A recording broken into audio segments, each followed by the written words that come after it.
गती केली गती विना सूत्र खचले इतके नव्हते एका विद्येने केले।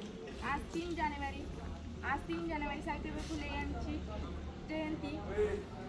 सावित्रीबाई फुले यांचा जन्म 3 जानेवारी 1831 रोजी झाला। सावित्रीबाई फुले यांचा विवाह ज्योतिराव फुले यांच्याशी झाला आणि 1840ला ज्योतिबा फुले यांच्याशी झाला।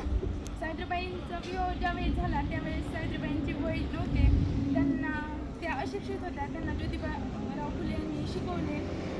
त्यांना पहिल्यांदा काहीच येत नव्हतं। त्यांनी शिक्षणाचा त्याग करून मुलींना घडवले। पिढेवाडीत त्यांनी पहिली शाळा सुरू केली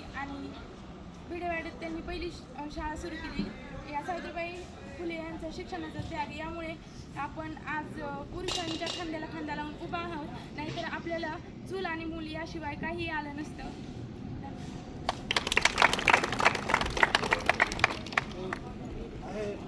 एकच म्हणायचं आहे की सावित्रीबाई फुले यांनी आपल्यासाठी म्हणजे महिलांसाठी लोकांचे चिखलाचे पोळे शेणाचे पोळे खाल्ले होते, पण आत्ताच्या मुली त्याप्रमाणे अजिबातच नाही, त्यांचा आदर्श अजिबातच नाही त्या मुलींमध्ये। त्यासाठी त्या आत्ताच्या मुलींनी सावित्रीबाई फुलेंनी कसं संकटातून बाहेर निघाल्या, कसं त्यांनी लोकांशी झुंजून मुलींना आपल्यासाठी शाळा निर्माण केली।